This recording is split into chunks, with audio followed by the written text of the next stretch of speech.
What was the other questions that I've been asking people? Well, I don't know. So we'll do our thing and then figure it out. Touching on the plants, right? I noticed. Sounds like a yeah. Oh man, I was touching on those plants. Ooh, like, don't tell anyone. Hello, and welcome to the final part of this interview with my friend Michael. He lives outside all the time in a clay hut 3 hours away from St. Louis, Missouri. He's a really interesting person and really funny and really smart. So I hope you enjoy this interview. And if you've watched all the other parts, awesome, because there's a lot of parts. But if you haven't, then all of them are linked below. So check them out. Also, if you're enjoying these videos, please like them and subscribe to my channel and leave any comments because I'd love to hear from you. You're talking to me because you haven't met the people that I know, and like they're way cooler than I am. Like they're awesome. I'm just like this, you know. It's like you're doing it though. Like you're whatever. like a lot of people wouldn't do what you're doing. Well, it happens in strides, you know. It's like there's actually a girl out there. She's awesome like everyone else is, but you look at her and it's like, oh, look at that wild person that I can't relate to. I mean, I can, but like someone, it's like, oh, look at that like outdoor cat or this outdoor animal, and just like moving, and you know, and she sent me a picture of when she was on the soccer team in her college school, and it's just like the two of them. It's like, huh, you know, totally different person. But it doesn't happen all at once. You don't just like go out and whatever. It's like you slowly acclimate and change and do different things, and it's like I drive with a turkey feather in my car, and it's like maybe one day I'll put it in my hair. I don't know. But anyway, it doesn't happen all at once where you're just this outlander, wildish person, you know. So it's to where you're unrelatable or whatever. It's like no, we're just learning as we go. People know way more about this than me, so that's why I was like, oh, my community is amazing. But like circadian rhythms, like at nighttime, you know, our melatonin levels start to kind of go up, and then at 10 they sort of plateau. But if you're looking at a blue screen, the color temperature of cell phones and computers is to noon because that's the brightest. So at night when you're looking at that, you're telling your eyes and your whatever that it's noon, it's daylight, it's noon, and so we're not going to produce melatonin because we think it's daytime. So there's certain aspects of this life that just are People kind of understand that tune. though. And I was looking into like grounding while you sleep. You did it. Yeah. And so I was, for like a week I was grounding. I put it in my sock or whatever while I was sleeping, and it was just this feeling of being like hugged. You know, really? It was just amazing. It was almost like being like smothered, and like not an overpowering way, but it's just like, oh, I feel like caressed as I'm sleeping. And I had extremely vivid dreams. They weren't necessarily positive dreams, but like I mean, I had this one really crazy dream. There's just natural that connection. Yeah, this connection to Earth that like I've just really almost become dependent on. You know, it's a good way, but then coming back here, it's like, oh, you know, it's like. What was the other questions that I've been asking people? Well, I don't know. So we'll do our thing and then figure it out. What is your favorite way to connect with nature? Okay, hold on. The favorite way of connecting with nature. I mean, it's hard to separate like one aspect. Like at night I bathe. I'm bathing, and something it can get kind of cold, and I'll dump it on me, and I'll just like shiver. But then after, and so sometimes it's like, oh, do I really want to shower? It's kind of cold, but it just feels so good. Yeah. And someone was someone was talking about like cold therapy or cold immersion therapy, and what it is you like go into something really cold, and it shocks your immune system and it reboots itself. So it's kind of like every night I'm doing that. So there's these healthy aspects of just daily living that like I'm bathing and I'm shocking my body, and the water came out of the ground 20 hours ago theoretically, and the Japanese guy that like studied water crystals, and like you could say a word and it would create a picture. I've seen that. Yeah. And so I will just hold the thing of water, and I'll just go love, and I'll dump it over me, and it's just I can feel it's just, and so that's not necessarily my favorite way of connecting to nature.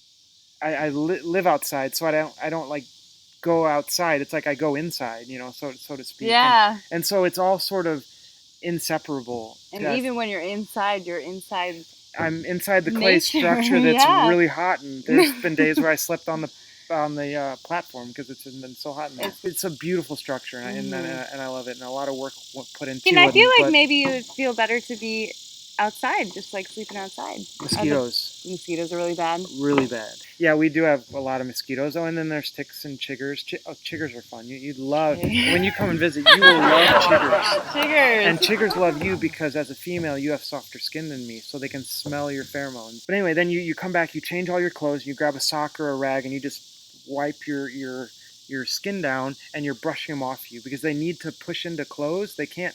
They don't have the strength or whatever to just get into your skin. They have to like push against something. Okay. And so if you're brushing them all off, and then you got to take those clothes and you have to wash them because I made the mistake of wearing shorts again, and then I had a bunch of itchies, so yeah. But I mean, yeah, it's the price of admission. It makes land really cheap because people don't want to live there because they can be uncomfortable, and right. I don't mind so much anymore. So what do you think that people should do in order to help protect the planet? It can be easy to look at problems that are huge and be like, oh, that's overwhelming. I can't possibly. What could I do? I mean, but a really dumb example is like, well, don't flush your toilet as much. Well, that saves water. We don't use water. So yeah. I read in a book, actually, my old roommate in the city had it, and the book said there's two types of people: those people that poop in their drinking water and people that don't. And so, and I don't, that's a pretty, well, it's the idea. It's like we're dirtying our drinking water. Oh, right. And, and there's only so much potable water in the world, and so we're pretty messing it up. But I mean that's a pretty extreme take on it, and I don't want to be that like evangelical, like you have to do these things, or the world will die or whatever. Which maybe that is true. But I mean, there's different ways that I think people can become more aware. Well, and so at the when I came up here or drove up here, and I was walking around touching on the plants, whatever, I noticed. Sounds like oh man, I was touching on those plants. Ooh, don't tell anyone. You have a place in your yard, you can plant some native plants, and then you attract native bees and things. And actually, the unglamorous reason why native plants are so important is insects, because they're the bottom of the food chain. So 90-something% or 80-something% of a bird's diet is insects. So if you love cardinals and blue jays, and well, blue jays eat a lot of acorns, but they feed on insects. And so insects are specialized to be able to, like the monarch butterfly is a perfect example. They eat milkweed. Milkweed is toxic. No one can eat that because I don't know the alkaloid or the whatever in it, the chemical, but it's toxic. But over evolution, over time, the monarch butterfly, the caterpillar, developed a way to eat the milkweed, but it can't eat anything else. So if there's no milkweed, there's nothing. Oh, it can't eat anything else. No, it can't. So there's a word for it, like specialized or something like that. And so there was it was on like NPR or something, and they took the least picky insects, and they found that even of those, they could only survive on like 5 other plants that were like from Asia or from. So by planting native plants, yes, that means that your plants are going to get chewed, but to some extent, because the insects can eat the leaves. Right. And then you're inviting insects in your yard. So it's not super glamorous, but then the songbirds and all these beautiful birds will have a food source, and then it just goes up the food chain.